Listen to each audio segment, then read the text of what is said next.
So, the remaster of Saints Row 3 came out last month, and it's pretty good, apart from all the bloody crashes. I was playing through it for the first time in a long time, and I was having a good time.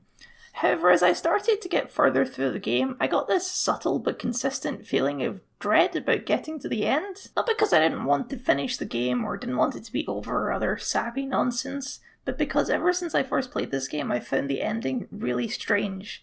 And with the remaster, I finally have an excuse to talk about it. So let's do that. Let's talk about the strange endings of Saints Row 3. Yes, I will call it Saints Row 3 because that's what it is. For the purposes of this video, I'm going to assume you've played the game, but if not, spoilers for this 9-year-old game. So in the last mission, you're given a choice, dare I say the only choice in the game that actually matters. Things are at a boiling point. Stag, the Syndicate, and the Saints are all at each other's throats, and you get 2 important phone calls. Angel tells you that Killbane's escaping, the last gang leader still standing, and he wants you to go finish him off. Kia, the second in command of Stag, tells you that she's kidnapped Shondae Viola, and she's going to blow up the big statue and blame it on the Saints.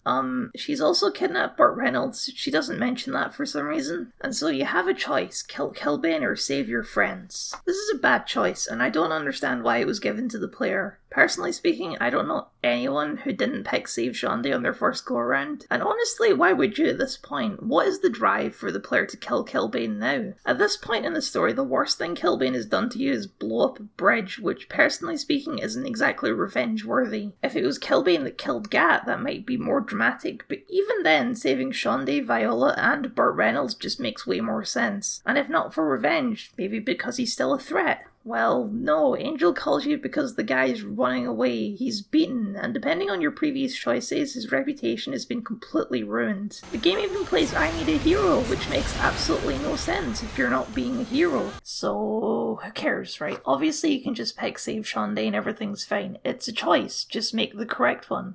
Well, that's where part 2 of the strangeness comes into question, because one of these endings is far and away, by magnitude, significantly better than the other one, and it's not Save Shondae. If you save Shondae, the ending kind of just fizzles out. Stag's plan to frame the Saints fails, Cyrus gets cucked by the Senator, and then the final mission is a joke parody of 1950s sci-fi and a Red Faction reference, which, as a quick aside, really doesn't land properly unless you're playing with the Troy Baker voice. You don't even get a scene with the people you just saved, it just ends. If, however, you kill Killbane, you get an epic showdown, followed by this really quiet cinematic scene where the boss regrets the choice they've made.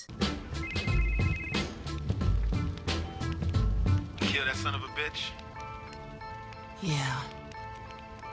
Was it worth it?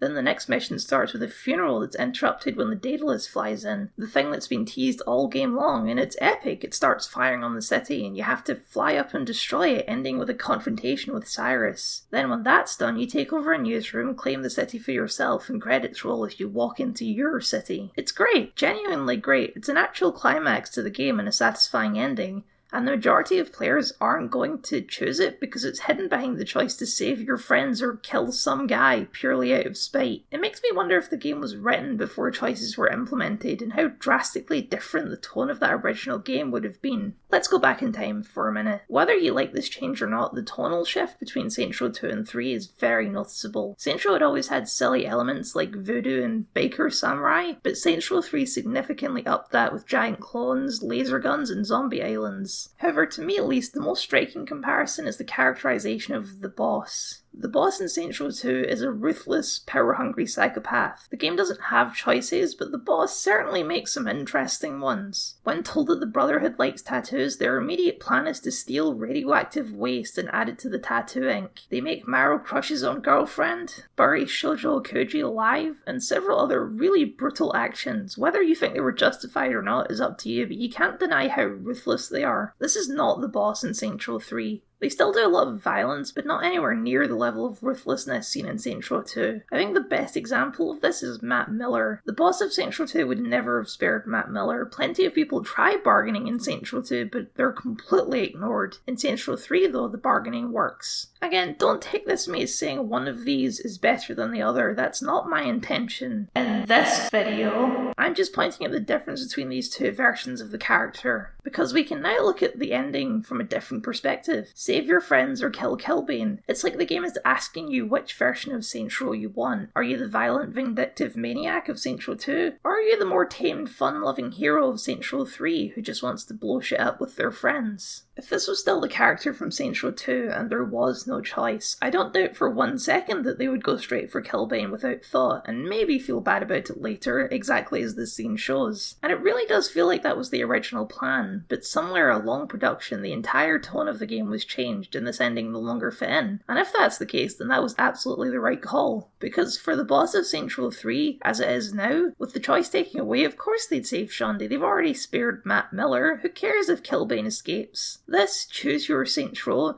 is a cool idea, but because Saints Row 3 has been more lighthearted all the way through, it doesn't fit. Saving Shaundi feels like the correct ending for this game. What I don't and never will understand is why that leads into Gangsters in Space. It's such a jarring thing to end on and screams, well, I guess we need something for the last mission of this ending, because going up the statue and saving your friends is the climactic endpoint of this ending. And as that, it works. It leaves the Daedalus as a big unfired Chekhov's gun, but it also leaves Cyrus as a threat for another time. It's good. Gangsters in Space is only referenced a couple of times before this, but it's always met with annoyance by the boss.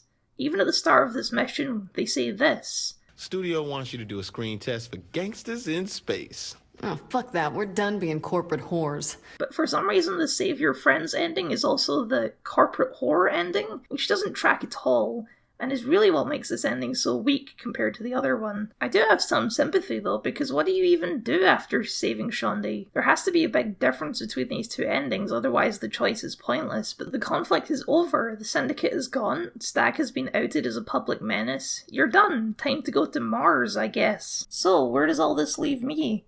Well, with that same strange feeling from the start of this video. I'm not big on either of these endings, but I also don't hate either of them. I think saving Shaundi is the better choice tonally, but fizzles out with the last mission. And I think killing Killbane is the better choice dramatically, but it doesn't fit the game tonally, and also leaves you with a bit of a sour note in your mouth. It's all just very strange. Unfortunately though, they never made a sequel, so we'll never know how the story continued from there. Yup. Now, I don't actually let this knowledge out publicly very often, but I'll give you it here.